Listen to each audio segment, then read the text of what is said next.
Rock Titan TV, featuring Biff Byford of the legendary British heavy metal band Saxon. Everybody, I am here right now with a legend. As a matter of fact, if there was a monument, okay, dedicated to heavy metal that kind of resembled Mount Rushmore, this man's face right here would have to be on it. Biff Byford, yeah. Saxon, how I've are been you? there. I think my face is on it.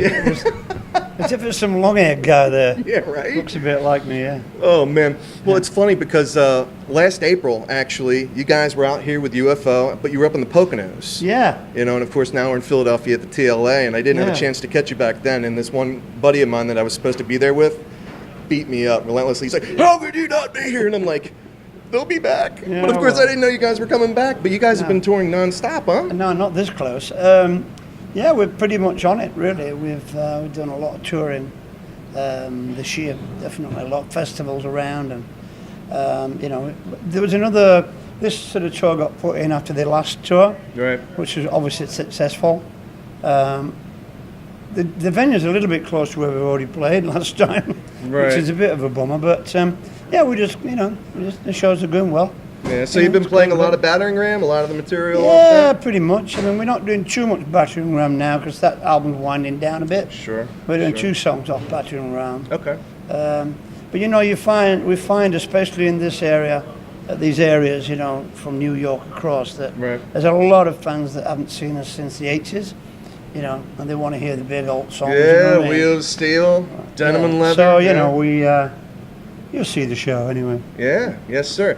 One thing I want to touch on with you, just because it fits in so well with a lot of the media coverage we've been doing in the metal scene lately, the influence that Saxon has had on heavy metal at large, you know, across the entire industry.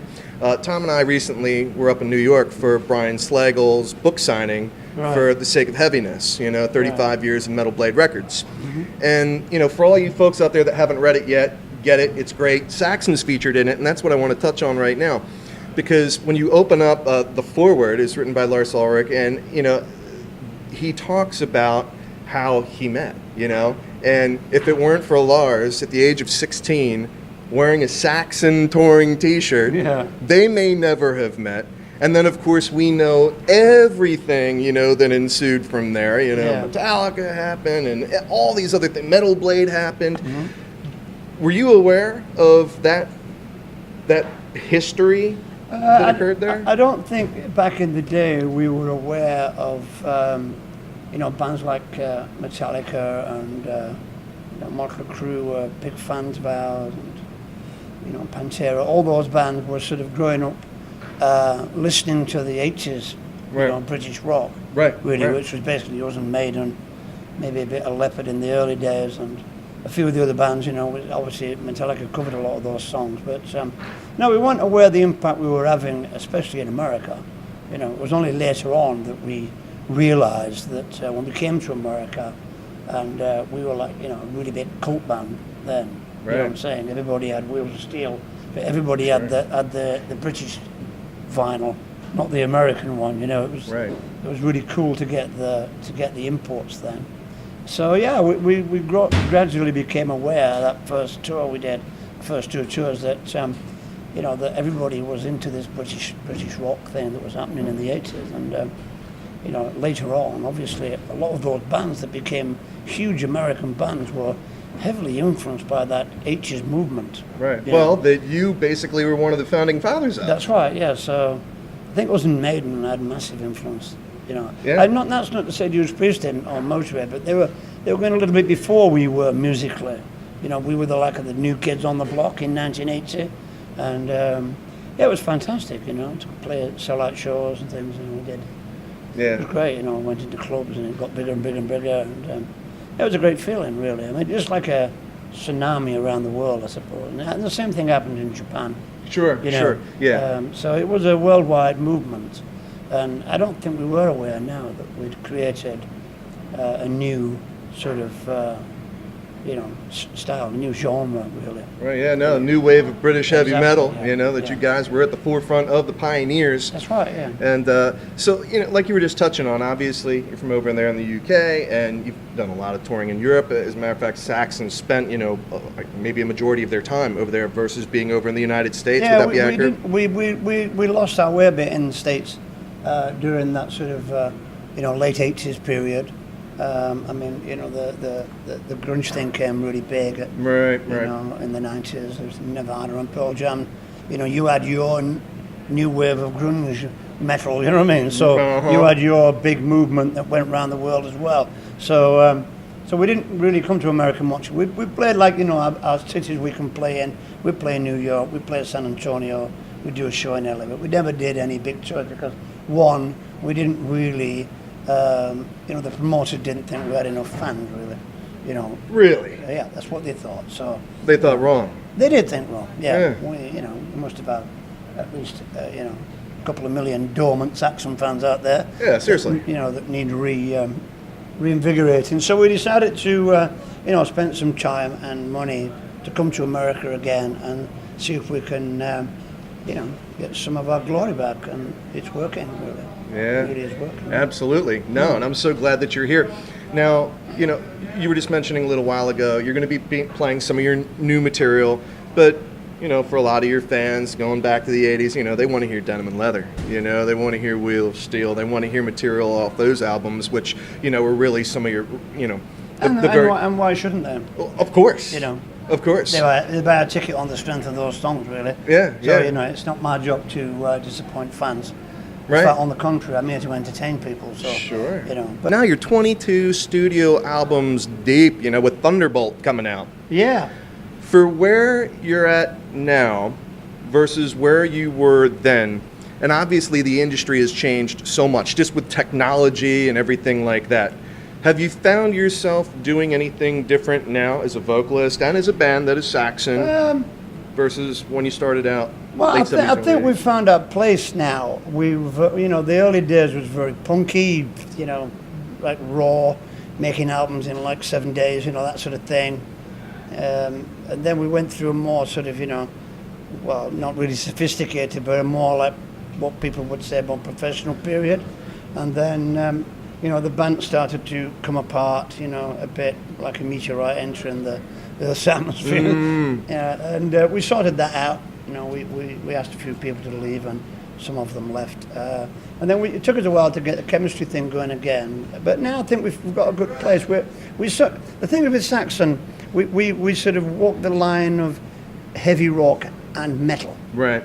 We're very lucky because we can play, hard, modern riffs with a classic rock vocal. That's what we're good at. Right. Or we can play, classic rock songs with a harder vocal, So we're very lucky in that we've carved a little niche for ourselves where, we can rock hard and we can heavy metal, And it's all about the delivery. Right on. It's all about the guitar sounds and the way you deliver it, which makes it metal. Yeah. 747, on the face of it, is not a metal song. Okay. It's more a hard rock song. Right. It's more classic rock. But the way we play it, it fits straight in with something like Crusader or sort of, Heavy Metal Thunder, which is totally metal, So we're very lucky to be able to do that. Yeah, no, very cool. I think it's the energy levels. You have to keep the energy levels up. And I think we forgot that a bit at some period in our career. And we got it back again, by bringing it back, being a little bit of a, control freak for a while to get people to bring it back. Nice. Now, as long as you've been doing this, Biff, do you ever think about, your legacy at all? And I mean, kind of where I'm going with this, is kind of thinking about your own mortality, because obviously a couple years ago, I know that you had a good relationship with Lemmy, from Motörhead, and you guys were together for a long time. And now that he's passed, when that happened, other than losing a good friend, did you find yourself thinking at all about, all the years that you've got in the band and how many more years you want to keep on doing this? Well, Ronnie was a friend as well, so, there's a lot of people dying, around my age and older. Obviously, some of them are I'm older. not insinuating that you're old. No, I'm just saying. Yeah, of course I'm old. But music is ageless. Sure. Sure. And it's like fashionless as well these days. So,